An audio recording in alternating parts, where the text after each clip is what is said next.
Israel Iran ಯುದ್ಧದ ಪರಿಣಾಮ ಕರ್ನಾಟಕದ ಮೇಲೂ ಬೀರಿದ್ದು ಎಲ್ಪಿಜಿ ಸಿಲಿಂಡರ್ ಪೂರೈಕೆಯಲ್ಲಿ ವ್ಯತ್ಯಯ ಉಂಟಾಗಿದೆ. ಆದಾಗ್ಯೂ ಬೆಂಗಳೂರು ನಗರದಲ್ಲಿ ಗ್ಯಾಸ್ ಬಿಸಿ ತಟ್ಟದ ಹಲವು ಹೋಟೆಲ್, ಕಾಫಿ ಶಾಪ್ಗಳಿವೆ. ಗ್ಯಾಸ್ ಮೇಲೆ ಅವಲಂಬಿತ ಆದ ಹೋಟೆಲ್ಗಳಿಗೆ ಮಾತ್ರ ಸಂಕಷ್ಟ ಎದುರಾಗಿದೆ. ಬೆಂಗಳೂರಿನ ಹಟ್ಟಿ ಕಾಫಿ 100% ಗ್ಯಾಸ್ ಮುಕ್ತವಾಗಿದೆ. ತನ್ನ 70 ಔಟ್ಲೆಟ್ಗಳಲ್ಲೂ ಕಿಂಚಿತ್ತೂ ಗ್ಯಾಸ್ ಬಳಸದೆ ಎಲೆಕ್ಟ್ರಿಕ್ ಸ್ಟವ್ನಲ್ಲೇ ಆಹಾರ ತಯಾರಿಕೆ ಮಾಡ್ತಾ ಇದೆ. ಗ್ಯಾಸ್ಗಾಗಿ ಬೆಂಗಳೂರಿನ ಹಲವು ಹೋಟೆಲ್ಗಳು ಪರದಾಟ ನಡೆಸ್ತಾ ಇದ್ರೂ ಕೂಡ ಹಟ್ಟಿ ಕಾಫಿ ಮಾತ್ರ ಯಾವುದೇ ಸಮಸ್ಯೆ ಇಲ್ಲದೆ ನಡೀತಾ ಇದೆ. ಗ್ಯಾಸ್ ಅಭಾವದಿಂದ ಈ ಬಾರಿಯ ರಂಜಾನ್ ವ್ಯಾಪಾರ ಹಳ್ಳ ಹಿಡಿದಿದೆ. ರಂಜಾನ್ ತಿಂಗಳಲ್ಲಿ ಓಪನ್ ಆಗುವಂಥ ಶಿವಾಜಿನಗರ ಫುಡ್ ಸ್ಟ್ರೀಟ್ಗೆ ಈ ಬಾರಿ ಗ್ಯಾಸ್ ಅಭಾವದ ಹೊಡೆತ ಕೊಟ್ಟಿದೆ. ರಸಲ್ ಮಾರ್ಕೆಟ್ನಲ್ಲಿರುವಂಥ ಹೋಟೆಲ್ ಮುಂಭಾಗದಲ್ಲಿ ರಾಶಿ ಸೌದೆ ತಂದು ಸುರಿತಾ ಇದ್ದು, ಸೌದೆಯಲ್ಲಿ ಅಡುಗೆ ಮಾಡ್ತಾ ಇದ್ದಾರೆ. ಜೊತೆಗೆ ಗ್ಯಾಸ್ ಸಿಗದೆ 10 ಫುಡ್ ಸ್ಟ್ರೀಟ್ ಸ್ಟಾಲ್ಗಳು ಬಂದ್ ಆಗಿವೆ. ಗ್ಯಾಸ್ ಸಿಗದ ಕಾರಣ ಬಹುಪಾಲು ಸಮೋಸ, ಶವರ್ಮಾ ಸ್ಟಾಲ್ಗಳು ಕ್ಲೋಸ್ ಮಾಡಲಾಗಿದೆ. ಗ್ಯಾಸು ತುಂಬ ಸಮಸ್ಯೆ ಆಗ್ತಾಯಿದೆ ಇಲ್ಲಿ. ಇದು ನಾನು ಇವಾಗ ಲಾಸ್ಟ್ ಟೈಮ್ ನಮಗೆ 1100 ರುಪೀಸ್ ಸಿಗ್ತಾ ಇತ್ತು, ಇವಾಗ 3000 ಕೊಟ್ಟರು ಸಿಗ್ತಾ ಇಲ್ಲ. ಇಲ್ಲಿ ನಾನು ಶವರ್ಮಾ ಮಿಷಿನ್ ಹಾಕಿದ್ದೆ, ಇವಾಗ ಶವರ್ಮಾ ಮಿಷಿನು ತೆಗಿಬಿಟ್ಟಿದ್ದೀನಿ. ಇವಾಗ ಸ್ವಲ್ಪ ಕಷ್ಟ ಆಗ್ತಾ ಇದೆ ಸರ್ ಸಿಲಿಂಡ್ರಿಗೆ. ಎಷ್ಟು ದಿನ ಆಯಿತು ನಾನು ಇದು ವರ್ಷ ಪೂರ್ತಿ ಹಾಕ್ತೀನಿ, ಇವಾಗ ಒಂದು 4 ಡೇಸಿಂದ ಆಗ್ತಾಯಿಲ್ಲ ಸರ್. ಗ್ಯಾಸ್ ಸಪ್ಲೈನೇ ಇಲ್ಲ ಸರ್ ಇಲ್ಲಿ. ಸೀಸನ್ನು ಇವಾಗ ಏನು ಮಾಡೋದು, ಬೆಳಗ್ಗೆ 4 ಗಂಟೆ ತನಕ ಬಿಸ್ನೆಸ್ ಇರುತ್ತೆ. ಬಟ್ ಇವಾಗ ಗ್ಯಾಸ್ ಇಲ್ಲ ಅಂತ ನಮಗೇನು ಆಗೋಕ್ಕಾಗ್ತಾಯಿಲ್ಲ. ತುಂಬ ಜನ ಮಾಡ್ತಾ ಇದ್ದಾರೆ. ರೇಟ್ ಎಲ್ಲ ತೆಗಿಬಿಟ್ಟಿದ್ದಾರೆ. 70 ರುಪೀಸ್ ಸೆಲ್ ಮಾಡ್ತಾ ಇದ್ದೆ ನಾನು, 80 ರುಪೀಸ್ ಸೆಲ್ ಮಾಡಿದೆ. ಆಮೇಲೆ ಇವಾಗ ಅದಕ್ಕೂ ಸಿಲಿಂಡರ್ ಇಲ್ಲ. ಎಲ್ಲ ಸೈಡು ಇವಾಗ ಕಡಿಮೆ ಮಾಡಿಬಿಟ್ಟಿದ್ದಾರೆ. ತಿಂಗಳ ಆಗ್ತಾ ಇದ್ದಾರೆ ಸಮಯ, ನಾವೇ ಹಬ್ಬ ಸಮಯ ಭಾಳ ಕಷ್ಟನಲ್ಲಿ ಇದ್ದಾರೆ. ಏನೋ ಒಂದು ಸಹಾಯ ಮಾಡಬೇಕು ಗೌರ್ಮೆಂಟ್. ನೀವೇ ಸಿಲಿಂಡರ್ ಸಿಗ್ತಾ ಇಲ್ಲ ಸಮಯ, ಭಾಳ ಕಷ್ಟ ಇದೆ. ಎಲ್ಲ ಬೆಂಗಳೂರು ಕಡೆ ಫುಲ್ಲು ಭಾಳ ಕಷ್ಟ ಇದೆ. ಇಲ್ಲ ಅಣ್ಣ, ಅಕ್ಕಪಕ್ಕ ಯಾರಿಗೆ ಸಿಕ್ಕಲ್ಲ. ಅದು ಭಾಳ ಕಮ್ಮಿ ಆಗಿದೆ. ಜನಗಳು ಅದೇ ಬಿಸಿ ಇದ್ರೆ ತಿಂತಾರೆ ಇಲ್ಲ. ಇರಾನ್ ಇಸ್ರೇಲ್ ನಡುವಿನ ಯುದ್ಧ ದಿನದಿಂದ ದಿನಕ್ಕೆ ತಾರಕಕ್ಕೇರ್ತಾ ಇದೆ. ಈ ಯುದ್ಧದಿಂದ ಡ್ರೈ ಫ್ರೂಟ್ಸ್ ವ್ಯಾಪಾರಕ್ಕೂ ಹೊಡೆತ ಬಿದ್ದಿದೆ. ಇರಾನ್ ಒಣಹಣ್ಣು, ಮಸಾಲೆ ಪದಾರ್ಥಗಳ ಸ್ಟಾಕ್ ಬಹುತೇಕ ಖಾಲಿಯಾಗಿದೆ ಅಂತ Bengaluru dry fruits Merchant association ಮಾಹಿತಿ ಕೊಟ್ಟಿದೆ. ನಗರದಲ್ಲಿ ಬಹಳ ಬೇಡಿಕೆ ಇರೋ ಇರಾನ್ ಕರಿಮೆಣಸು, ಏಲಕ್ಕಿ ಬೆಲೆ ಏರಿಕೆ ಆಗಿದೆ. ಜೊತೆಗೆ ಅಂಜೂರ, ಗೋಡಂಬಿ, ಬಾದಾಮಿ, ಪಿಸ್ತಾ ಸೇರಿದಂತೆ ಡ್ರೈ ಫ್ರೂಟ್ಸ್ ಬೆಲೆಯೂ ಏರಿಕೆ ಆಗಿದೆ.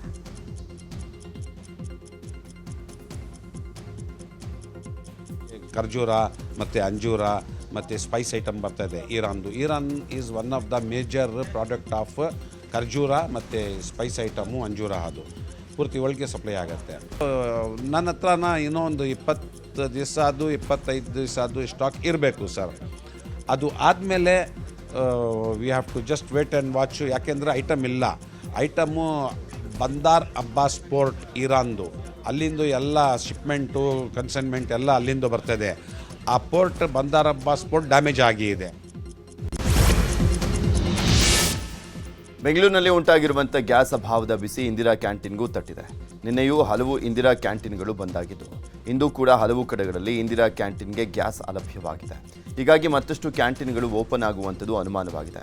ನಗರದಲ್ಲಿ ಒಟ್ಟು 170 ಇಂದಿರಾ ಕ್ಯಾಂಟೀನ್ಗಳಿದ್ದು 28 ಇಂದಿರಾ ಕಿಚನ್ಗಳಿಗೆ ಆಹಾರ ಪೂರೈಕೆ ಆಗಿದೆ. ಪ್ರತಿ ಕಿಚನ್ಗೂ 5 ರಿಂದ 6 ಗ್ಯಾಸ್ ಸಿಲಿಂಡರ್ ಅಗತ್ಯವಿದೆ. ಗ್ಯಾಸ್ ಅಭಾವದಿಂದ ಆಹಾರ ಪೂರೈಕೆ ಕಷ್ಟವಾಗಿದೆ. ಬೆಂಗಳೂರಲ್ಲಿ ಸ್ತಬ್ಧವಾದ ಗ್ಯಾಸ್ನಿಂದ ಹೋಟೆಲ್ ಉದ್ಯಮಕ್ಕೆ ಭಾರೀ ಸಮಸ್ಯೆ ಉಂಟಾಗಿದೆ. ಗ್ಯಾಸ್ ಸಮಸ್ಯೆಯಿಂದ ಪರ್ಯಾಯ ದಾರಿ ಕಂಡುಕೊಂಡ್ರೂ ಪ್ರಯೋಜನ ಆಗ್ತಾ ಇಲ್ಲ. ಬೆಂಗಳೂರು ಹಲವು ಹೋಟೆಲ್ಗಳು ಮುಚ್ಚೋ ಹಂತಕ್ಕೆ ಬಂದು ತಲುಪಿದ್ದು, ಚಾರ್ಕೋಲ್, ಎಲೆಕ್ಟ್ರಿಕ್ ಬಾಯ್ಲರ್, ಸೌದೆ ಒಲೆ ಮೊರೆ ಹೋದರೂ ಕೂಡ ಹೋಟೆಲ್ ಮಾಲೀಕರಿಗೆ ಸಮಸ್ಯೆ ಬಗೆಹರಿಯದಂತಾಗಿದೆ. ಎಲೆಕ್ಟ್ರಿಕ್ ಬಾಯ್ಲರ್, ಇಂಡಕ್ಷನ್ಗಳಲ್ಲಿ ದೋಸೆ ಮಾಡೋಕ್ಕಾಗ್ತಾ ಇಲ್ಲ. ಇದರಿಂದ ದೋಸೆಗೆ ಫೇಮಸ್ ಆದ ಹೋಟೆಲ್ಗಳಲ್ಲಿ ಸಮಸ್ಯೆ ಎದುರಾಗಿದೆ.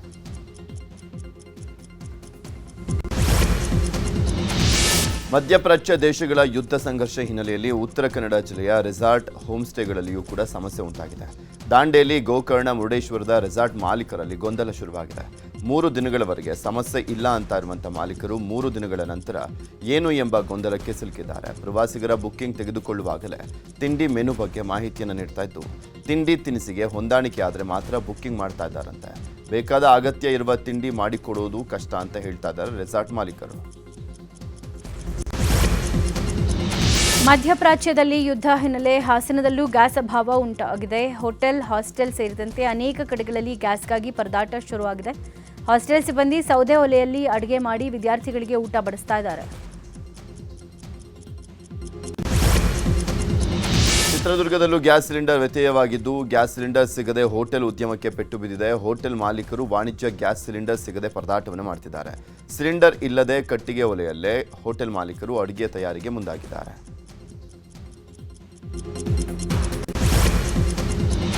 ದಾವಣಗೆರೆಯ ವೃದ್ಧಾಶ್ರಮದ ವೃದ್ಧರಿಗೂ ಸಿಲಿಂಡರ್ ಅಭಾವ ಸೃಷ್ಟಿಯಾಗಿದೆ. ದಾವಣಗೆರೆ ಡಿಸಿಎಂ ಟೌನ್ಶಿಪ್ನಲ್ಲಿರೋ ವಿವೇಕಾನಂದ ವೃದ್ಧಾಶ್ರಮದಲ್ಲಿ 20ಕ್ಕೂ ಅಧಿಕ ಮಂದಿ ವೃದ್ಧರು ವಾಸ ಮಾಡ್ತಾರೆ. ಸಿಲಿಂಡರ್ ಕೊರತೆ ಉಂಟಾಗಿದ್ದು ಆಹಾರ ಸಿದ್ಧಪಡಿಸೋಕೆ ಹರಸಾಹಸ ಪಡುವಂತಾಗಿದೆ. ಕಳೆದ 38 ವರ್ಷಗಳಿಂದ ಆಶ್ರಮ ನಡೆಸಿಕೊಂಡು ಬಂದ ಕಾರ್ಯದರ್ಶಿ ಮರಿಯಾಚಾರ್ಯ ಪ್ರತಿಕ್ರಿಯೆ ಕೊಟ್ಟಿದ್ದು, ಸಿಲಿಂಡರ್ ಕೊರತೆಯಿಂದ ವೃದ್ಧರಿಗೆ ನೀಡ್ತಾ ಇದ್ದ ಚಪಾತಿ, ದೋಸೆ ನಿಲ್ಲಿಸಲಾಗಿದೆ. ಮುದ್ದೆ, ಅನ್ನ, ಸಾಂಬಾರು ಕೊಡಲಾಗ್ತಾ ಇದೆ. ವಯೋವೃದ್ಧರಿಗೆ ಗಂಜಿ, ಬಿಸಿ ನೀರಿನ ವ್ಯವಸ್ಥೆ ಮಾಡಬೇಕಾಗಿರುತ್ತೆ. ಸಿಲಿಂಡರ್ ಸಿಗದೇ ಇರೋದ್ರಿಂದ ತೊಂದರೆ ಆಗ್ತಾ ಇದೆ. ಈಗಾಗಲೇ ಜಿಲ್ಲಾಧಿಕಾರಿ ಹಾಗೂ ಗ್ಯಾಸ್ ಏಜೆನ್ಸಿಗೂ ಮನವಿ ಸಲ್ಲಿಸಲಾಗಿದೆ ಅಂತ ಹೇಳಿದ್ರು. ಅಡುಗೆ ಅನಿಲ ಸಿಲಿಂಡರ್ ಪೂರೈಕೆಯಲ್ಲಿ ವ್ಯತ್ಯಯ ಹಿನ್ನೆಲೆಯಲ್ಲಿ ಕೋಲಾರದಲ್ಲಿ ಅಕ್ರಮವಾಗಿ ಸಿಲಿಂಡರ್ ಸೇಲ್ ಮಾಡಲಾಗ್ತಾ ಇದೆ. 1 ಕೆಜಿ ಗ್ಯಾಸ್ಗೆ 250 ರೂಪಾಯಿಯಿಂದ 280 ರೂಪಾಯಿಗೆ ಬ್ಲಾಕ್ನಲ್ಲಿ ಮಾರಾಟ ಮಾಡಲಾಗ್ತಾ ಇದೆ. ಹೋಟೆಲ್ಗಳಿಗೆ ಪೂರೈಕೆ ಆಗಬೇಕಾಗಿದ್ದಂಥ ಸಿಲಿಂಡರ್ಗಳು ಕಾಳಸಂತೆಯಲ್ಲಿ ಮಾರಾಟವಾಗ್ತಾ ಇತ್ತು. ನ್ಯೂಸ್ 18 ಕನ್ನಡದ ರಿಯಾಲಿಟಿ ಚೆಕ್ನಲ್ಲಿ ಕಾಳಸಂತೆಯ ಕರಾಳ ಮುಖ ಬಯಲಾಗಿದೆ. ಕಾಳಸಂತೆಯಲ್ಲಿ ಕಮರ್ಷಿಯಲ್ ಸಿಲಿಂಡರ್ ಗ್ಯಾಸ್ ಮಾರಾಟ ತಡೆಯಲಿಕ್ಕೆ ಸಾರ್ವಜನಿಕರು ಒತ್ತಾಯವನ್ನು ಮಾಡಿದರು. ಇನ್ನು ಕೋಲಾರದಲ್ಲಿ ಗ್ಯಾಸ್ ಅಭಾವವನ್ನೇ ದುರುಳರು ಬಂಡವಾಳ ಮಾಡಿಕೊಂಡಿದ್ದಾರೆ. ಕೆಜಿಎಫ್ನಲ್ಲಿ ಅಕ್ರಮ ಗ್ಯಾಸ್ ರೀಫಿಲ್ಲಿಂಗ್ ಸೆಂಟರ್ಗಳು ತಲೆ ಎತ್ತಿವೆ. ಅಕ್ರಮ ಗ್ಯಾಸ್ ರೀಫಿಲ್ಲಿಂಗ್ ಅಡ್ಡೆ ಮೇಲೆ ಪೊಲೀಸರು ದಾಳಿಯನ್ನು ಮಾಡಿದ್ದು, ರೀಫಿಲ್ಲಿಂಗ್ ಬಳಸ್ತಾ ಇದ್ದಂಥ 2 ಗ್ಯಾಸ್ ಸಿಲಿಂಡರ್ ವಶಕ್ಕೆ ಪಡೆದುಕೊಳ್ಳಲಾಗಿದೆ. ಈ ಕಾಲಸಂತೆಯಲ್ಲಿ ಮಾಡುವಂಥವರು ಅದನ್ನು ಡಿಮ್ಯಾಂಡ್ ಪೂರೈಕೆ ಮಾಡಿ ಏನು ಈ ಕೋಲಾರ ಭಾಗದಲ್ಲಿ ಹೆಚ್ಚಿಗೆ ನರಸಾಪುರ ಇಂಡಸ್ಟ್ರೀಸ್ ಇರುವಂಥ ಕಡೆಗಳಿಗೆ ಹೊರರಾಜ್ಯದಿಂದ ಬಂದಿರೋಂಥ ಏನು ಕಾರ್ಮಿಕರಿಗೆ ಅವರಿಗೆ 250 ರೂಪಾಯಿ 280 ರೂಪಾಯಿ ಥರ ಗ್ಯಾಸ್ ಮಾಡುವಂಥ ಕೆಲಸ ಮಾಡ್ತಾಯಿದ್ದಾರೆ. ಇದು ಬಡವರಿಗೆ ಭಾಳ ತೊಂದರೆ ಆಗ್ತಾಯಿದೆ. ಕಾರಣಾಂತರ ಅವ್ರಿಗೆ ಅಗತ್ಯ ಇದೆ. ಭಾಳ ಸಣ್ಣ ಸಣ್ಣ ಸಿಲಿಂಡರ್ ಇಟ್ಕೊಂಡು 1-2 ಕೆಜಿ ಸಿಲಿಂಡರ್ ಇಟ್ಕೊಂಡು ಅವ್ರು ಅಡುಗೆ ಮಾಡುವಂಥ ಪರಿಸ್ಥಿತಿಲಿ ಬಂದ ಸಂದರ್ಭದಲ್ಲಿ ಇದನ್ನೇ ಅವರು ಪ್ಲಸ್ ಪಾಯಿಂಟ್ ಮಾಡಿಕೊಂಡು ಅವ್ರ ಮೇಲೆ ಸವಾರಿ ಮಾಡಿಕೊಂಡು ಹೆಚ್ಚಿನ ಬೆಲೆಗೆ ಮಾಡ್ತಾ ಇರೋದು ಇದು ಸೂಕ್ತವಾದ ಕ್ರಮ ಅಲ್ಲ.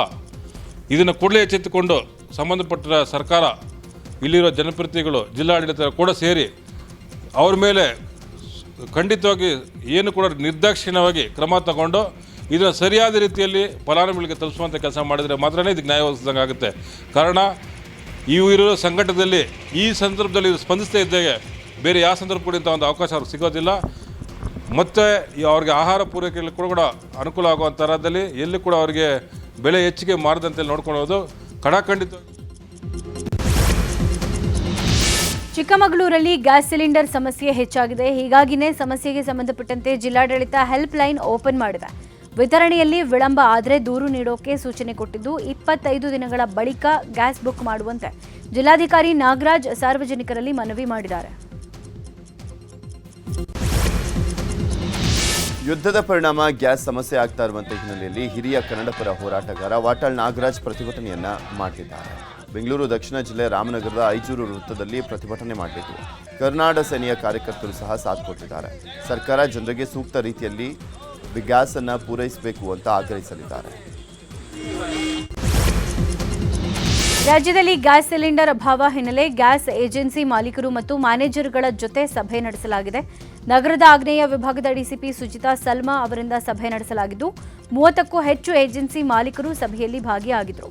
ಅನಧಿಕೃತವಾಗಿ ಸಿಲಿಂಡರ್ಗಳ ಸಂಗ್ರಹ ಮತ್ತು ಕಾಳಸಂತೆಯಲ್ಲಿ ಮಾರಾಟ ಮಾಡಿದ್ರೆ ಕಠಿಣ ಕ್ರಮದ ಎಚ್ಚರಿಕೆ ಕೊಟ್ಟಿದ್ದಾರೆ. ಗ್ರಾಹಕರಿಗೆ ಯಾವುದೇ ತೊಂದರೆ ಆಗದಂತೆ ಗ್ಯಾಸ್ ಪೂರೈಕೆ ಆಗಬೇಕು. ಗ್ರಾಹಕರ ಜೊತೆ ಸಮನ್ವಯದಿಂದ ಕಾರ್ಯನಿರ್ವಹಿಸೋಕೆ ಸೂಚನೆ ಕೊಟ್ಟಿದ್ದಾರೆ. ತ್ಯಾಜ್ಯವನ್ನು ಬಳಸಿಕೊಂಡು ಬಯೋ ಸಿಎನ್ಜಿ ಗ್ಯಾಸ್ ಉತ್ಪಾದನೆ ಮಾಡುವಂಥ ಝೀರೋ ಡಂಪಿಂಗ್ ಯಾರ್ಡ್ ಪುತ್ತೂರಿನ ನೆಲಭರ್ತಿಯಲ್ಲಿ ಆರಂಭವಾಗಿದೆ. ಇದೀಗ ಕೇಂದ್ರ ಸರ್ಕಾರದ petroleum and excessive safety organisation ಹಸಿರು ನಿಶಾನೆ ಸಿಕ್ಕಿರುವಂಥ ಹಿನ್ನೆಲೆಯಲ್ಲಿ ನಾಳೆ ಕಂಪ್ರೆಸ್ ಬಯೋ 223 ಗ್ಯಾಸ್ ಘಟಕ ಉದ್ಘಾಟನೆ ಆಗಲಿದೆ. ಶಾಸಕ ಅಶೋಕ್ ಕುಮಾರ್ ರೈ, ಸಂಸದ ಕ್ಯಾಪ್ಟನ್ ಬ್ರಿಜೇಶ್ ಚೌಟಾ ಉದ್ಘಾಟಿಸಲಿದ್ದಾರೆ. ಇನ್ನು ವಿಧಾನ ಪರಿಷತ್ ಸದಸ್ಯ ಕಿಶೋರ್ ಕುಮಾರ್ ಬೋಟ್ಯಾಡಿ ಸೇರಿದಂತೆ ಹಲವರು ಭಾಗಿಯಾಗಲಿದ್ದಾರೆ. ಆದಿತ್ಯ ಬೆಳಿಗ್ಗೆ 10 ನಡೆಯಲಿಕ್ಕಿದೆ. ಅಶೋಕ್ ಕುಮಾರ್ ಅವರು ಉದ್ಘಾಟನೆ ಮಾಡಲಿಕ್ಕಿದ್ದಾರೆ. ಸಭಾ ಕಾರ್ಯಕ್ರಮ ಪರಿಶೋಧನೆ ನಮ್ಮ ಎಂಪಿ ಅವರಾದ ಶ್ರೀ ಕ್ಯಾಪ್ಟನ್ ಬ್ರಿಜೇಶ್ ಚೌಟಾ ಅವರು ಮಾಡಲಿಕ್ಕಿದ್ದಾರೆ. ಅಧ್ಯಕ್ಷತೆ ನಾನು ವಹಿಸಲಿದ್ದೇನೆ. ಮುಖ್ಯ ಅತಿಥಿಗಳಾಗಿ ಕಿಶೋರ್ ಕುಮಾರ್. ರೌಡಿ ಶೀಟರ್ ಬಿಕ್ಲು ಶಿವ ಕೊಲೆ ಪ್ರಕರಣದಲ್ಲಿ ನ್ಯಾಯಾಂಗ ಬಂಧನದಲ್ಲಿದ್ದ ಬಿಜೆಪಿ ಶಾಸಕ ಭೈರತಿ ಬಸವರಾಜ್ ಪರಪ್ಪನ ಅಗ್ರಹಾರ ಜೈಲಿಂದ ಬಿಡುಗಡೆ ಆಗಿದ್ದಾರೆ. ಭೈರತಿ ಬಸವರಾಜ್ಗೆ ಜನಪ್ರತಿನಿಧಿಗಳ ವಿಶೇಷ ನ್ಯಾಯಾಲಯ ಷರತ್ತುಬದ್ಧ ಜಾಮೀನು ಮಂಜೂರು ಮಾಡಿದೆ. ಜಾಮೀನು ಆದೇಶ ಪ್ರತಿಯನ್ನ ವಕೀಲರು ಜೈಲು ಅಧಿಕಾರಿಗಳಿಗೆ ಹಸ್ತಾಂತರಿಸಿದ್ದು, ಸಂಜೆ ವೇಳೆಗೆ ಜೈಲಿನಿಂದ ಹೊರಗಡೆ ಬಂದಿದ್ದಾರೆ. ಗೇಟ್ ಬಳಿ ಜಮಾಯಿಸಿದ ಬೆಂಬಲಿಗರು ಭೈರತಿ ಬಸವರಾಜ್ಗೆ ಅದ್ಧೂರಿ ಸ್ವಾಗತ ಕೊಟ್ಟಿದ್ದಾರೆ. ಒಡಿಶಾ ರಾಜ್ಯಸಭೆ ಚುನಾವಣೆಯಲ್ಲಿ ಅಡ್ಡ ಮತದಾನದ ಭೀತಿ ಎದುರಾಗಿದೆ. ಮಾರ್ಚ್ 16ರಂದು ಚುನಾವಣೆ ನಡೆಯಲಿದೆ. ಇನ್ನು ಅಡ್ಡ ಮತದಾನದ ಭೀತಿಯಿಂದಾಗಿ ಒಡಿಶಾದ ಕಾಂಗ್ರೆಸ್ ಶಾಸಕರು ಬಿಡದಿಯ ವಂಡರ್ಲಾ ರೆಸಾರ್ಟ್ಗೆ ಆಗಮಿಸಿದ್ದಾರೆ. 16ಕ್ಕೂ ಅಧಿಕ ಶಾಸಕರು ರಾಜ್ಯಕ್ಕೆ ಬಂದಿದ್ದಾರೆ ಅಂತ ಹೇಳಲಾಗಿದ್ದು, ರೆಸಾರ್ಟ್ ಸುತ್ತ ಪೊಲೀಸ್ ಭದ್ರತೆ ಒದಗಿಸಲಾಗಿದೆ. ರೆಸಾರ್ಟ್ ಒಳಗಡೆ ಬೇರೆಯವರಿಗೆ ಪ್ರವೇಶ ನಿಷೇಧಿಸಲಾಗಿದೆ. ಇನ್ನು ರೆಸಾರ್ಟ್ನಲ್ಲಿದ್ದಂಥ ಶಾಸಕರನ್ನ ಡಿಸಿಎಂ ಡಿಕೆ ಶಿವಕುಮಾರ್ ಭೇಟಿಯಾಗಿ ಅರ್ಧ ಗಂಟೆಗೂ ಹೆಚ್ಚು ಕಾಲ ಮಾತುಕತೆಯನ್ನು ಮಾಡಿದ್ರು. ಬಳಿಕ ಮಾತನಾಡಿದಂಥ ಅವರು, ಪಿಸಿಸಿ ಅಧ್ಯಕ್ಷರು ನನಗೆ ಕರೆಯನ್ನು ಮಾಡಿದ್ರು, ಹಾಗಾಗಿ ಬನ್ನಿ ಅಂತ ಹೇಳಿದ್ದೆ. ಬಂದಿದ್ದಾರೆ. ಅವರನ್ನ ಭೇಟಿಯಾಗಿ ಕೆಲ ಪಾಠವನ್ನು ಹೇಳಿದ್ದೇನೆ. ಅವರಿಗೆ ಆಪರೇಷನ್ ಕಮಲ ಭೀತಿ ಇದ್ದು ದೊಡ್ಡ ಆಫರ್ ಕೊಟ್ಟಿದ್ದಾರೆ ಅಂತ ಹೇಳಿದ್ದಾರೆ. ಒತ್ತಡ ಮಾಡಿ ಅವರಿಗೆ ದೊಡ್ಡ ದೊಡ್ಡ ಆಫರ್ಗಳೆಲ್ಲ ಕೊಡ್ತಾ ಇದ್ದಾರೆ. ಸೊ ಎಲ್ಲರ ಮೇಲೂ ಬಹಳ ಒತ್ತಡ ಇದೆ, ಏನಾದ್ರು ಮಾಡಿ ರಾಜ್ಯಸಭಾ ಸೀಟ್ನ ಗೆಲ್ಲಬೇಕು ಅಂತ. ಅಲಯನ್ಸ್ ಪಾರ್ಟಿ, ಕಮ್ಯುನಿಸ್ಟ್ ಅವರು, ಬಿಜೆಡಿ ಅವರು, ಕಾಂಗ್ರೆಸ್ ಅವರು 3 ಜನ ಸೇರಿ ಒಗ್ಗಟ್ಟಿನ ಕ್ಯಾಂಡಿಡೇಟ್ ಅನ್ನ ಹಾಕಿದ್ದಾರೆ. ಸೊ ಅದಕ್ಕೆ ಇದು ಮೊದಲನೇ ಹಂತ. ಇದು ಇಂಡಿಯಾ ಅಲಯನ್ಸ್ಗೆ ಒಂದು ದೊಡ್ಡ ಶಕ್ತಿ ತುಂಬುವಂತ ಕೆಲಸ ಆಗ್ತಾ ಇದೆ. ಇದು ಮಾಮೂಲಿ ಅವ್ರು ಬಿಜೆಪಿ ಅವ್ರು ಮಾಡ್ತಾರೆ, ನಾವು ಮಾಡ್ತೀವಿ. ಆಪರೇಷನ್ ಗಮನ ಮಾಡ್ಲಿಕ್ಕೆ ಬಾಗಲಕೋಟೆಯಲ್ಲಿ ಉಪಚುನಾವಣೆಯ ಅಖಾಡ ರಂಗೇರಿದೆ. ಬೈ ಎಲೆಕ್ಷನ್ ಗೆಲ್ಲೋಕೆ ಕಾಂಗ್ರೆಸ್ ಕಸರತ್ತು ನಡೆಸ್ತಾ ಇದೆ. ಮಾರ್ಚ್ 15 ಅಥವಾ 16ನೇ ತಾರೀಕು ಉಪಚುನಾವಣೆ ದಿನಾಂಕ ಘೋಷಣೆಯಾಗೋ ಸಾಧ್ಯತೆ ಇದೆ. ಇದರ ಮಧ್ಯೆ ಕೈ ಮುಖಂಡರ ಮಧ್ಯೆ ಏರ್ಪಟ್ಟಿರುವ ಭಿನ್ನಾಭಿಪ್ರಾಯವೇ ದೊಡ್ಡದಾಗಿದ್ದು, ಉಪಸಮರಕ್ಕೆ ಸಿಎಂ ಸಿದ್ದರಾಮಯ್ಯ ಎಂಟ್ರಿ ಕೊಟ್ಟಿದ್ದಾರೆ. ಮೆಡಿಕಲ್ ಕಾಲೇಜು ಶಂಕುಸ್ಥಾಪನೆಗೆ ಇವತ್ತು ಸಿಎಂ ಬಾಗಲಕೋಟೆಗೆ ಭೇಟಿ ಕೊಡಲಿದ್ದು, ಎಲ್ಲ ಮುಖಂಡರ ಒಗ್ಗಟ್ಟು ಪ್ರದರ್ಶನಕ್ಕೆ ಸಿಎಂ ಕಾಂಗ್ರೆಸ್ ಮುಖಂಡ ಮಲ್ಲಿಕಾರ್ಜುನ್ ಚರಂತಿಮಠ ನಿವಾಸದಲ್ಲಿ ಸಭೆ ಮಾಡೋ ಸಾಧ್ಯತೆ ಇದೆ.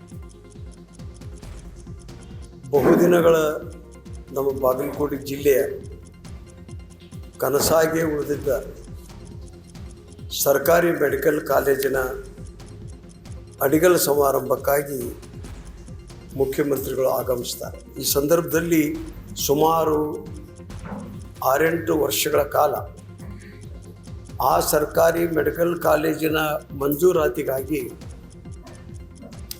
ದಿವಂಗತ ಶ್ರೀಮಾನ್ ಎಚ್.ವೈ. ಮೇಟಿ ಅವರು ಅಹಿರ್ನಿಶಿ ಪ್ರಯತ್ನವನ್ನು ಮಾಡಿದ್ದರು. ಕೊನೆಗೆ ಅದಕ್ಕೆ ಸುಮಾರು 200 ಕೋಟಿಯಷ್ಟು ಹಣ ರಾಜೀವ್ ಗಾಂಧಿ ವಿಶ್ವವಿದ್ಯಾಲಯದಲ್ಲಿ ತೆಗೆದಿರಿಸ್ತಕ್ಕಂಥ, ಅಲ್ಲಿಂದ ಖರ್ಚು ಮಾಡತಕ್ಕಂಥ ವ್ಯವಸ್ಥೆ. ಮಾರ್ಚ್ 18ರಿಂದ ಎಸ್ಎಸ್ಎಲ್ಸಿ ಪರೀಕ್ಷೆಗಳು ಆರಂಭವಾಗ್ತಾ ಇದ್ದು, ಶಾಲಾ ಕಾಲೇಜುಗಳ ಸುತ್ತಮುತ್ತ ನಿಷೇಧಾಜ್ಞೆ ಜಾರಿಗೊಳಿಸಲಾಗಿದೆ. ಬಿಎನ್ಎಸ್ಎಸ್ ಸೆಕ್ಷನ್ 163ರ ಅಡಿಯಲ್ಲಿ ನಗರ ಪೊಲೀಸ್ ಆಯುಕ್ತ ಸಿಮಂತ್ ಕುಮಾರ್ ಸಿಂಗ್ ನಿಷೇಧಾಜ್ಞೆ ಜಾರಿ ಮಾಡಿ ಆದೇಶವನ್ನು ಮಾಡಿದ್ದಾರೆ. ಮಾರ್ಚ್ 18ರಿಂದ ಏಪ್ರಿಲ್ 2ರವರೆಗೆ ಪರೀಕ್ಷೆಗಳು ನಡೆಯಲಿದ್ದು, ಪರೀಕ್ಷಾ ಕೇಂದ್ರದ 200 ಮೀಟರ್ ನಿಷೇಧಿತ ಪ್ರದೇಶ ಅಂತ ಘೋಷಣೆ ಮಾಡಲಾಗಿದೆ.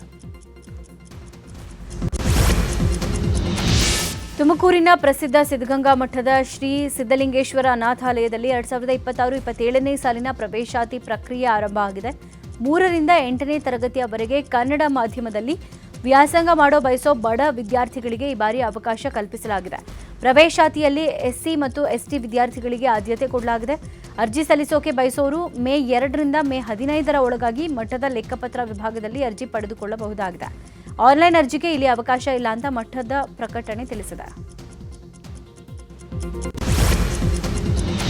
ಧಾರವಾಡದಲ್ಲಿ 60 ಕೋಟಿ ವೆಚ್ಚದಲ್ಲಿ ನಿರ್ಮಾಣಗೊಂಡಂಥ ಕಾಮಗಾರಿಗೆ ಇಂದು ಚಾಲನೆ ಸಿಗಲಿದೆ. ನೂತನ ಕ್ರೀಡಾ ಸಂಕೀರ್ಣ ಮತ್ತು ಅಂತಾರಾಷ್ಟ್ರೀಯ ಮಟ್ಟದ ಈಜುಕೊಳ ಉದ್ಘಾಟನೆ ಆಗಲಿದೆ. ಕೇಂದ್ರ ಸಚಿವ ಮನ್ಸುಖ್ ಮಾಂಡೋವಿ ಅವರು ಪ್ರಹ್ಲಾದ್ ಜೋಶಿ ಲೋಕಾರ್ಪಣೆ ಮಾಡಲಿದ್ದಾರೆ. ರೆಡ್ ವಿಕಾಸ ನಿಗಮ ಹಾಗೂ ಜಿಲ್ಲಾಡಳಿತ, ಹುಬ್ಬಳ್ಳಿ ಧಾರವಾಡ ಪಾಲಿಕೆ, ಯುವ ಸಬಲೀಕರಣ ಮತ್ತು ಕ್ರೀಡಾ ಇಲಾಖೆ ಇವುಗಳ ಸಂಯುಕ್ತಾಶ್ರಯದಲ್ಲಿ ಸಿಎಸ್ಆರ್ ಯೋಜನೆ ಅಡಿಯಲ್ಲಿ 60 ಕೋಟಿ ವೆಚ್ಚದಲ್ಲಿ ನಿರ್ಮಾಣ ಮಾಡಲಾಗಿದೆ.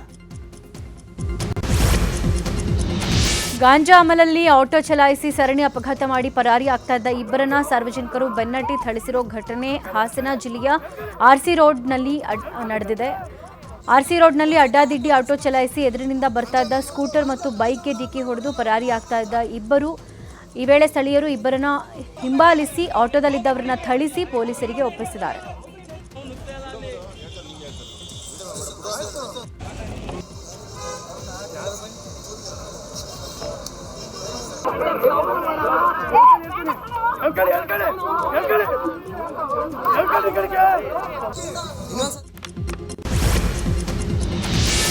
ಏಕಕಾಲದಲ್ಲಿ ರಾಜ್ಯದ ವಿವಿಧೆಡೆ ಲೋಕಾಯುಕ್ತ ಅಧಿಕಾರಿಗಳು ದಾಳಿಯನ್ನು ಮಾಡಿದ್ದಾರೆ. ಉಡುಪಿ ಜಿಲ್ಲಾ ಅಬಕಾರಿ ಡಿಸಿ ಶ್ರೀನಿವಾಸ್ಗೆ ಸಂಬಂಧಪಟ್ಟಂತ 15 ಕಡೆ ನಡೆದಂಥ ದಾಳಿಯಲ್ಲಿ 8,69,00,000 ಮೌಲ್ಯದ ಅಕ್ರಮ ಆಸ್ತಿ ಪತ್ತೆಯಾಗಿದೆ. 11 ನಿವೇಶನ, 6 ವಾಸದ ಮನೆಗಳು, 31 ಎಕರೆ ಕೃಷಿ ಜಮೀನು ಎಲ್ಲ ಸೇರಿ 6,90,64,716 ರೂಪಾಯಿ ಮೌಲ್ಯದ ಸ್ಥಿರಾಸ್ತಿ ಪತ್ತೆಯಾಗಿದೆ. 3,95,941 ರೂಪಾಯಿ ನಗದು, ಹಾಗೆ 1,47,50,506 ರೂಪಾಯಿ ಬೆಲೆ ಬಾಳುವಂಥ ಚಿನ್ನಾಭರಣಗಳು ಹಾಗೂ 17 ಲಕ್ಷ ಬೆಲೆ ಬಾಳುವಂಥ ವಾಹನಗಳು ಸೇರಿದಂತೆ ಒಟ್ಟು 8 ಕೋಟಿ ಅಕ್ರಮ ಆಸ್ತಿ ಪತ್ತೆಯಾಗಿದೆ. ಅಸಲಿ ಅಂತ ನಕಲಿ ಚಿನ್ನದ ನಾಣ್ಯ ಕೊಟ್ಟು ವಂಚಿಸಿದ್ದಂಥ 2 ಆರೋಪಿಗಳನ್ನು ಚಿತ್ರದುರ್ಗ ಪೊಲೀಸರು ಬಂಧಿಸಿದ್ದಾರೆ. ಚಿತ್ರದುರ್ಗ ತಾಲೂಕಿನ ಮನೆಯ ಪಾಯ ತೆಗೆಯುವಾಗ ಪುರಾತನ ಕಾಲದ ಚಿನ್ನ ಸಿಕ್ಕಿದೆ ಅಂತ ನಂಬಿಸಿ ಬೆಂಗಳೂರಿನ ಅಭಿಷೇಕ್ ಎಂಬುವರ ಬಳಿ 10.5 ಲಕ್ಷ ಹಣ ಪಡೆದು ವಂಚಿಸಿದ್ರು. ಈ ಸಂಬಂಧ ಭರಮಸಾಗರ ಠಾಣೆಯಲ್ಲಿ ಪ್ರಕರಣ ದಾಖಲಾಗಿತ್ತು. ಸುರೇಶ್ ಹಾಗೂ ಕೃಷ್ಣಪ್ಪ ಎಂಬ 2 ಆರೋಪಿಗಳನ್ನು ಬಂಧಿಸಲಾಗಿದೆ. ಚಿಕ್ಕಬಳ್ಳಾಪುರದ ಎಚ್ಎನ್ ವ್ಯಾಲಿ 3ನೇ ಹಂತದ ಶುದ್ಧೀಕರಣ ನಡೆಯದೇ ಇದ್ರೆ ಉಗ್ರ ಹೋರಾಟ ಮಾಡೋದಾಗಿ ಎಚ್ಚರಿಕೆ ಕೊಡಲಾಗಿದೆ. ಬಿಜೆಪಿ ಜಿಲ್ಲಾ ಅಧ್ಯಕ್ಷ ಸೀಕಲ್ ರಾಮಚಂದ್ರಗೌಡ ರಾಜ್ಯ ಕಾಂಗ್ರೆಸ್ ಸರ್ಕಾರಕ್ಕೆ ಎಚ್ಚರಿಕೆ ಕೊಟ್ಟಿದ್ದಾರೆ. ಜಿಲ್ಲೆಯಲ್ಲಿ ಬೆಳೀತಾ ಇರುವಂತಹ ತರಕಾರಿ ಹಾಗೂ ನೀರಿನಿಂದ ಬಹಳಷ್ಟು ತೊಂದರೆ ಆಗ್ತಾ ಇದೆ, ಹೀಗಂತ ವರದಿ ಆಗ್ತಾ ಇದೆ. ಹೀಗಾಗಿ 3ನೇ ಹಂತದ ಶುದ್ಧೀಕರಣ ಮಾಡಿ, ಇಲ್ಲವಾದ್ರೆ ಉಗ್ರ ಹೋರಾಟ ಮಾಡ್ತೀವಿ ಅಂತ ಎಚ್ಚರಿಕೆ ಕೊಟ್ಟಿದ್ದಾರೆ. ಕೋಲಾರದ ಆಂಧ್ರ ಗಡಿಯಲ್ಲಿ ಇತ್ತೀಚೆಗೆ ಹಸು ಸಾಗಾಣಿಕೆ ಪ್ರಕರಣಗಳು ಹೆಚ್ಚಾಗ್ತಾ ಇದೆ. ಈ ಹಿನ್ನೆಲೆಯಲ್ಲಿ ನಂಗಲಿ ಗ್ರಾಮಸ್ಥರು ಈ ವ್ಯಾಪ್ತಿಯಲ್ಲಿ ಪೊಲೀಸ್ ಬಂದೋಬಸ್ತ್ ಹೆಚ್ಚಿಸುವಂತೆ ಮನವಿಯನ್ನು ಮಾಡಿಕೊಂಡಿದ್ದಾರೆ. ಈಗಾಗಲೇ ಈ ವ್ಯಾಪ್ತಿಯಲ್ಲಿ ಹಲವು ಬಾರಿ ಹಸು ಸಾಗಾಣಿಕೆ ಪ್ರಕರಣಗಳು ಬೆಳಕಿಗೆ ಬಂದಿವೆ. ಇದನ್ನು ತಡೆಯಲಿಕ್ಕೆ ಗಡಿಭಾಗದಲ್ಲಿ ಪೊಲೀಸ್ ಭದ್ರತೆ ಹೆಚ್ಚಿಸುವಂತೆ ಬಿಜೆಪಿ ಯುವ ಮೋರ್ಚಾ ಜಿಲ್ಲಾ ಉಪಾಧ್ಯಕ್ಷ ಸತೀಶ್ ಕುಮಾರ್ ಠಾಣೆಗೆ ಮನವಿಯನ್ನು ಸಲ್ಲಿಸಿದ್ದಾರೆ. ಬಾಕಿ ಬಿಲ್ ಪಾವತಿಗೆ ಆಗ್ರಹಿಸಿ ಬೆಳಗಾವಿಯಲ್ಲಿ ಕಬ್ಬು ಬೆಳೆಗಾರರು ಮತ್ತೆ ರೊಚ್ಚಿಗೆದ್ದಿದ್ದಾರೆ. ಬೆಳಗಾವಿ ಜಿಲ್ಲೆ 1ರಲ್ಲೇ 1,554 ಕೋಟಿ ಹಣ ಬಾಕಿ ಇದೆ. ಹೀಗಾಗಿ ರೈತ ಸಂಘಟನೆಗಳು ಬಾಕಿ ಹಣ ಪಾವತಿಗೆ ಆಗ್ರಹಿಸಿವೆ. ಜಿಲ್ಲೆಯ ಪ್ರಭಾವಿ ನಾಯಕರಾದ ಸಚಿವ ಸತೀಶ್ ಜಾರಕಿಹೊಳಿ, ಪ್ರಭಾಕರ್ ಕೋರೆ, ಸಚಿವೆ ಲಕ್ಷ್ಮೀ ಹೆಬ್ಬಾಳ್ಕರ್, ಚಂದ್ರರಾಜ್ ಹಟ್ಟಿಹೊಳಿ ಸೇರಿದಂತೆ ಹಲವರು ಕೋಟಿ ಬಿಲ್ ಬಾಕಿ ಉಳಿಸಿಕೊಂಡಿದ್ದು ಫೆಬ್ರವರಿ 28ರವರೆಗಿನ ಕಬ್ಬಿನ ಬಾಕಿ ಹಣದ ದಾಖಲೆಯಲ್ಲಿ ಬಹಿರಂಗ ಆಗಿದೆ. ಈ ರಾಜ್ಯದಲ್ಲಿ 5,000 ಕೋಟಿ ರೂಪಾಯಿ ಬಾಕಿ ಐತಿ. ಬೆಳಗಾವಿ ಜಿಲ್ಲೆಯೊಳಗೆ ಕೂಡ 1,000 ಕೋಟಿ ರೂಪಾಯಿ ಬಾಕಿ ಐತಿ. ಇದೆಲ್ಲ ಕೂಡ ರಾಜ್ಯದ ಮುಖ್ಯಮಂತ್ರಿಗೆ ಅರಿವು ಇದ್ದು, ಶುಗರ್ ಮಂತ್ರಿಗೆ ಅರಿವು ಇದ್ದು, ಕಾರ್ಖಾನೆ ಮಾಲೀಕರು ಕೂಡ ಸಾಕಷ್ಟು ಜನ ಶಾಸಕರದಾರು, ಪ್ರಭಾವಶಾಲಿಗಳದಾರು, ಬಂಡವಾಳಶಾಲಿಗಳದಾರ. ಇನ್ನು 3 ತಿಂಗಳು ಬಾಕಿ ಕೊಟ್ಟಿಲ್ಲ, ರೈತರು ಆತ್ಮಹತ್ಯೆ ಮಾಡ್ಕೋತಾರ. ಕಾರಣ 12 ತಿಂಗಳು ಕಬ್ಬು ಬೆಳೆದು 15 ತಿಂಗಳಾದರೂ ಬಿಲ್ ಬಂದಿಲ್ಲ ಅಂತ ಆತ್ಮಹತ್ಯೆ ಮಾಡ್ಕೊಂಡ್ರು ಕೂಡ ಇವತ್ತು ಸರ್ಕಾರಗಳು ಬಾಕಿ ಕೊಡತ್ತಿಲ್ಲ. ಬಾಕಿಯನ್ನು ಕೊಡಲೇಬೇಕು. ಅಲ್ಲಿವರೆಗೆ ನಾವು ಬೆಳಗಾವಿ ಶುಗರ್ ಕಮಿಷನರ್ ಆಫೀಸ್ ಬಂದ್ ಮಾಡಿ ಪ್ರತಿಭಟನೆ ಮಾಡೋರು. ರಾಜ್ಯದ ಮುಖ್ಯಮಂತ್ರಿ ಅವರ ಇವತ್ತೇನು ತಾವು ಬಜೆಟ್ ಅಧಿವೇಶನ ನಡೆಸತ್ತೀರಿ, ಅಲ್ಲಿ ಗಂಭೀರವಾಗಿ ಚರ್ಚೆ, ಯಾರೂ ಕೂಡ 225 ಮಂದಿ ಶಾಸಕರು ಚರ್ಚೆ ಮಾಡ್ತಾ ಇಲ್ಲ. ನೀವೆಲ್ಲ ರೈತ ವಿರೋಧಿಗಳಿದ್ರಿ. ನಿಮಗೇನಾದ್ರು ಮರ್ಯಾದೆ ಇದ್ರೆ ತಕ್ಷಣ ಇವತ್ತು ಈ ಬಾಕಿ ವಸೂಲಿ ಮಾಡಲಿಕ್ಕೆ 224 ಮಂದಿ ಗಂಭೀರವಾಗಿ ಇದನ್ನು ಕ್ರಮ ತಗೊಂಡು ನಾಳಿಂದ ನಾಳೆ, ಇವತ್ತಿಂದ ಇವತ್ತು ಕಬ್ಬಿನ ಬಾಕಿ ವಸೂಲಿ ಮಾಡಿಕೊಳ್ಳಿ. ಇವತ್ತು ಬಾಕಿ ಇರುವಂಥ ಹಣ 4,700 ಕೋಟಿ.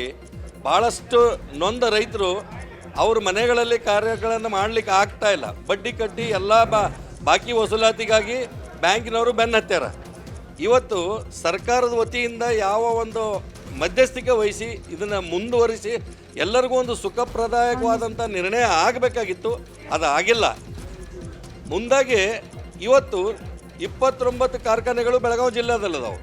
ಸರ್ವಸಾಧಾರಣ 29-30 ಜನ ರಾಜಕೀಯ ಧುರೀಣರು ತಮ್ಮ ತಮ್ಮ ಕ್ಷೇತ್ರಗಳಲ್ಲಿ ದೊಡ್ಡ ದೊಡ್ಡ ಕಾರ್ಖಾನೆಗಳನ್ನು ಮಾಡ್ಕೊಂಡಾರ. ಕಾನೂನು ಉಲ್ಲಂಘನೆ ಮಾಡಿ. ಯಾದಗಿರಿ ಜಿಲ್ಲೆಯ ಶಹಾಪುರ ತಾಲೂಕಿನ ಮಹಲ್ ರೋಜಾ ಗ್ರಾಮದ ಯಮನೂರಪ್ಪ ಮುತ್ಯ ಮಠದಲ್ಲಿ ಮೊದಲ ಬಾರಿಗೆ ಸಾಮೂಹಿಕ ವಿವಾಹ ನಡೆದಿದೆ. ಮಠದ ಇತಿಹಾಸದಲ್ಲೇ ಮೊದಲ ಬಾರಿಗೆ ಸಾಮೂಹಿಕ ಮದುವೆ ನಡೆದಿದ್ದು, ಪೋಕ್ಸೋ ಪ್ರಕರಣ ಹಿನ್ನೆಲೆಯಲ್ಲಿ ಮಠದಿಂದ ಮಲ್ಲಿಕಾರ್ಜುನ ಮುತ್ಯ ಭಾಗಿಯಾಗಿಲ್ಲ. ಮುತ್ಯ ಗೈರಿನಲ್ಲೇ ಮಠದಲ್ಲಿ ಸಾಮೂಹಿಕ ವಿವಾಹ ನಡೆಸಲಾಗಿದೆ. 12 ಜೋಡಿಗಳು ನವಜೀವನಕ್ಕೆ ಕಾಲಿಟ್ಟಿದ್ದಾರೆ. ಸರ್ಕಾರಿ ಪ್ರಥಮ ದರ್ಜೆ ಕಾಲೇಜಿನ ಉಪನ್ಯಾಸಕ ಕುಸಿದು ಬಿದ್ದು ಸಾವನ್ನಪ್ಪಿರೋ ಘಟನೆ ದಕ್ಷಿಣ ಕನ್ನಡ ಜಿಲ್ಲೆಯ ಸುಳ್ಯದಲ್ಲಿ ನಡೆದಿದೆ. ಕೆಆರ್ ನಗರ ತಾಲೂಕಿನ ಬೇರಿಯಾ ನಿವಾಸಿ 42 ವರ್ಷದ ಮಂಜು ಮೃತ ದುರ್ದೈವಿ. ಅನಾರೋಗ್ಯದಿಂದ ಬಳಲ್ತಾ ಇದ್ದ ಹಿನ್ನೆಲೆ ವಿದ್ಯಾರ್ಥಿಯೊಬ್ಬ ಅವರನ್ನ ರೂಮ್ಗೆ ಬಿಟ್ಟು ಬಂದಿದ್ರು. ವಿಶ್ರಾಂತಿ ಪಡೆಯೋದಾಗಿ ತಿಳಿಸಿದ ಅವರು ಬಳಿಕ ಔಷಧಿ ತರೋಕೆ ಅಂತ ಮೆಡಿಕಲ್ಗೆ ಹೋಗಿದ್ದ ವೇಳೆ ಕುಸಿದು ಬಿದ್ದಿದ್ದಾರೆ. ತಕ್ಷಣ ಸ್ಥಳೀಯರು ಆಸ್ಪತ್ರೆಗೆ ದಾಖಲಿಸಿದ್ರು. ಚಿಕಿತ್ಸೆ ಫಲಿಸದೆ ಸಾವನ್ನಪ್ಪಿದ್ದಾರೆ. ಲೋ ಬಿಪಿ ಅಥವಾ ಹೃದಯಾಘಾತದಿಂದ ಮೃತಪಟ್ಟಿರೋ ಶಂಕೆ ಇದೆ. ಮಂಡ್ಯದ ವಿಸಿ ಫಾರಂನಲ್ಲಿ ಕೇಂದ್ರ ಸರ್ಕಾರದ ಖೇಲೋ ಇಂಡಿಯಾ ಕ್ರೀಡಾಂಗಣ ನಿರ್ಮಾಣವಾಗಿದ್ದು ಇಂದು ಶಂಕುಸ್ಥಾಪನೆ ನಡೆಯಲಿದೆ. ಸುಮಾರು 3 ಎಕರೆ ಜಾಗದಲ್ಲಿ ಕ್ರೀಡಾಂಗಣ ನಿರ್ಮಾಣವಾಗಲಿದ್ದು 14 ಕೋಟಿ ವೆಚ್ಚದಲ್ಲಿ ಕಾಮಗಾರಿ ನಡೆಯಲಿದೆ. ಹೀಗಾಗಿ ಇಂದು ಬೆಳಗ್ಗೆ ವಿಸಿ ಫಾರಂನಲ್ಲಿ ಶಂಕುಸ್ಥಾಪನೆ ನೆರವೇರಿದ್ದು ಕೇಂದ್ರ ಸಚಿವ ಕುಮಾರಸ್ವಾಮಿ ಕಾರ್ಯಕ್ರಮಕ್ಕೆ ಚಾಲನೆಯನ್ನು ಕೊಟ್ಟಿದ್ದಾರೆ. ಇನ್ನು ಕಾರ್ಯಕ್ರಮದಲ್ಲಿ ಜಿಲ್ಲೆಯ ಮುಖಂಡರು ಭಾಗಿಯಾಗಲಿದ್ದಾರೆ.